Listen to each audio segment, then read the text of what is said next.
ಐತಿಹಾಸಿಕ ಕಾರ್ಯಕ್ರಮಕ್ಕೆ ಸರ್ವರಿಗೂ ಆಧಾರದ ಸ್ವಾಗತ. ಶಾಸಕ ಡಾಕ್ಟರ್ ಎನ್.ಟಿ. ಶ್ರೀನಿವಾಸ್.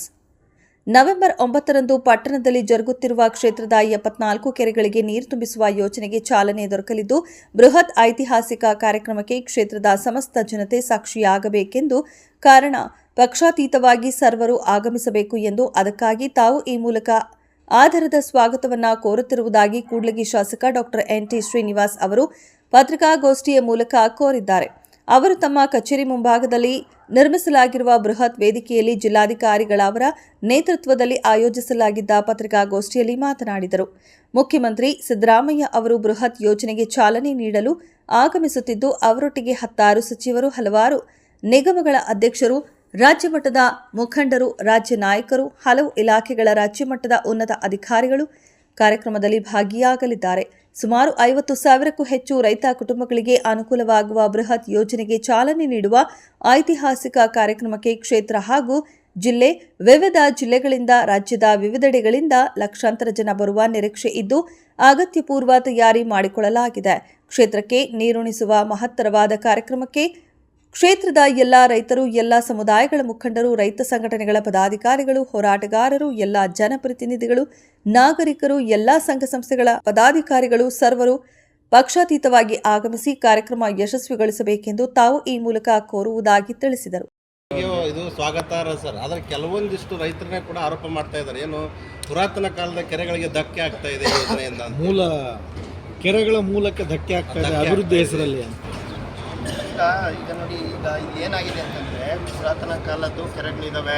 ತುಂಬ ಕೂಡ್ಲಿಗಿ ವಿಧಾನಸಭಾ ಕ್ಷೇತ್ರ ಐತಿಹಾಸಿಕವಾಗಿ ಭಾಳ ಇಲ್ಲೆಲ್ಲೇ ತುಂಬ ಇದೆ.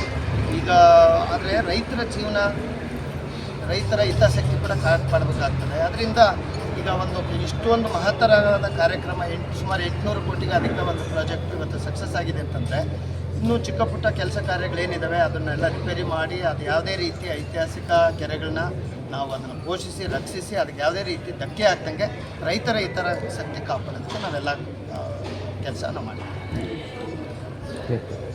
ಸರ್. ಈ ಒಂದು ಬೃಹತ್ ವೇದಿಕೆ ಎನ್.ಟಿ. ಶ್ರೀನಿವಾಸ್ ಅವರ ಏನು ಸಚಿವ ಸಂಪುಟ ರಚನೆ ಇದೆ, ಅದಕ್ಕೊಂದು ವೇದಿಕೆ ಆಗುವ ಚಾನ್ಸಸ್ ಆಯ್ತಾ?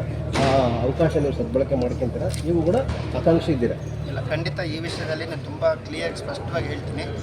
ನಮಗೆ ಅಧಿಕಾರದ ಆಸೆ ಇಲ್ಲ, ಅನುದಾನದ ಆಸೆ ಅಂತ ಖಂಡಿತ ಇದೆ. ನಾವಿನ್ನೂ ತುಂಬ ಅನುದಾನದ ನಿರೀಕ್ಷೆನ ನಮ್ಮ ಕ್ಷೇತ್ರ, ನಮ್ಮ ಸರ್ಕಾರದಿಂದ ನಾವು ನಿರೀಕ್ಷೆ ಮಾಡ್ತೀವಿ. ನಾನು ತುಂಬ ಫೋಕಸ್ಡ್ ಆಗಿದ್ದೀನಿ ನಮ್ಮ ತಾಲೂಕಿನ ಬಗ್ಗೆ. ಒಂದು ನಮ್ಮ ವಿಧಾನಸಭಾ ಕ್ಷೇತ್ರ ಬಿಟ್ಟು 1 ಮಿಲಿಮೀಟರ್ ಕೂಡ ನಾನು ಬೇರೆ ಬಗ್ಗೆ ನಾನು ಏನು ಯೋಚನೆ ಮಾಡ್ತಾಯಿಲ್ಲ.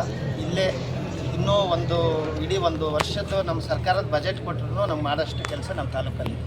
ಸೊ ನಾನು ನಮ್ಮ ತಾಲೂಕಿಗೆ ಸೀಮಿತವಾಗಿ ನಾನು ತೊಡಗಿಸ್ಕೊಂಡಿರ್ತೀನಿ. ಯಾವುದೇ ಅಧಿಕಾರದ ಲಾಲಸೆ, ಆಸೆ, ಅದೃಷ್ಟ ಆ ಥರದ್ದೇನು ನಂಬ್ಕೊಂಡಿಲ್ಲ.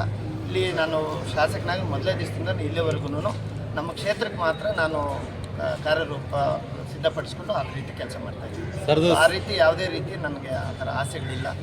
ನನಗೆ ಅನುದಾನಕ್ಕಂತೂ ನಾನು ಭಾಳ ನಿರೀಕ್ಷೆ. CM ಅವ್ರದ್ದು ವಿಜಯನಗರ ಜಿಲ್ಲೆಯ ಕೊನೆಯ ಒಂದು ಕಾರ್ಯಕ್ರಮ ಅಂತಂದು ಹೇಳಲಾಗ್ತಾ ಇದೆ. ಸಚಿವ ಈಗ CM ಅವರು ಬದಲಾವಣೆ ಆಗ್ತಾ ಇದೆ ತಿಂಗಳ, ಹಿಂಗಾಗಿ ಕೊನೆ ಕಾರ್ಯಕ್ರಮ ಇದನ್ನು ಅದ್ದೂರಿ ಮಾಡ್ತಾ ಇದ್ದಾರೆ. ಇಲ್ಲ, ಇದು ನಮ್ಮ ಮನವಿಯಿಂದ ಇದು ತುಂಬ 6 ತಿಂಗಳಿಂದ ಆಗಲೇ ಸಿದ್ಧತೆ ಮಾಡ್ಕೊಳ್ತಾ ಇತ್ತು. ನಾನಾಗಲೇ ತಮ್ಮೆಲ್ಲರಿಗೂ ಮಾಹಿತಿ ಇದೆ, ನಾನು ಹೇಳ್ತಾನೆ ಬರ್ತಿದ್ದೆ.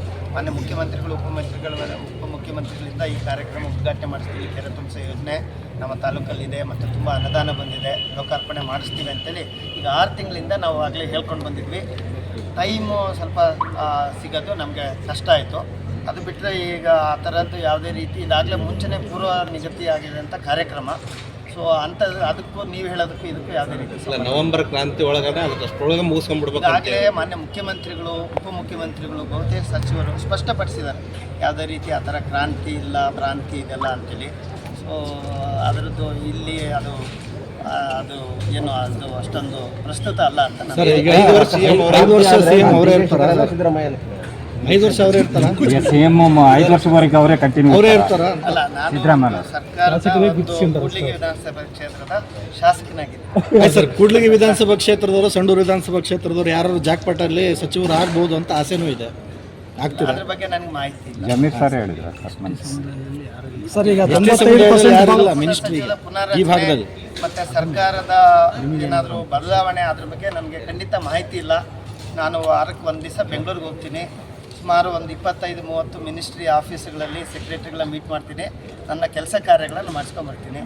ಯಾವುದೇ ರಾಜಕೀಯ ಚರ್ಚೆ ನಾನು ಯಾರ ಜೊತೆ ಮಾಡಿಲ್ಲ, ಮಾಡೋದಿಲ್ಲ. ಸೊ ಯಾಕೆಂದರೆ ಇಲ್ಲಿ ನೀವು ಅಷ್ಟೊಂದು ಕೆಲಸಗಳು ಕೊಟ್ಬಿಟ್ಟಿದ್ದೀವಿ. ಸೊ ನಾನು ಕೆಲಸ ಮಾಡೋಕ್ಕೆ ನನ್ನ ಟೈಮ್ ಇಲ್ಲ. ಇನ್ನು ಸದ್ಯಕ್ಕೆ ರಾಜಕೀಯ ಚರ್ಚೆ ಮಾಡಲಿಕ್ಕೆ ನನಗೆ ಈಗ ಇಷ್ಟೆಲ್ಲ ಕೆಲಸ ಮಾಡ್ತಾ ಇದ್ದಾರೆ, ಸಚಿವರಾದ ಮೇಲೆ ಜಿಲ್ಲೆಗೆ ಅನುಕೂಲ ಆಗತ್ತಂತ ಇಲ್ಲ. ಈಗ ನಾನು ಹೇಳಿದ್ದೀನಲ್ಲ, ನನ್ನ ಫೋಕಸ್ಸು ಸದ್ಯಕ್ಕೆ ತುಂಬ ಕೂಡ್ಲಿಗಿ ವಿಧಾನಸಭಾ ಕ್ಷೇತ್ರಕ್ಕೆ ನಾನು ತುಂಬ ಫೋಕಸ್ ಮಾಡ್ಕೊಂಡಿದ್ದೀನಿ. ಯಾಕೆಂದರೆ ಇಲ್ಲಿ ತುಂಬ ಕೆಲಸಗಳು ಪೆಂಡಿಂಗ್ ಇದ್ದಾವೆ, ಅವನ್ನೆಲ್ಲ ಮಾಡಬೇಕಾಗಿದೆ.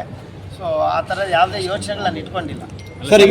ಜಿಲ್ಲಾಧಿಕಾರಿಗಳು, ವಿವಿಧ ಇಲಾಖೆಯ ಜಿಲ್ಲಾ ಮಟ್ಟದ ಅಧಿಕಾರಿಗಳು, ವಿವಿಧ ಜನಪ್ರತಿನಿಧಿಗಳು ಉಪಸ್ಥಿತರಿದ್ದರು. ವರದಿ ವಿಜಿ ವೃಷಭೇಂದ್ರ, ಕೂಡ್ಲಿಗಿ.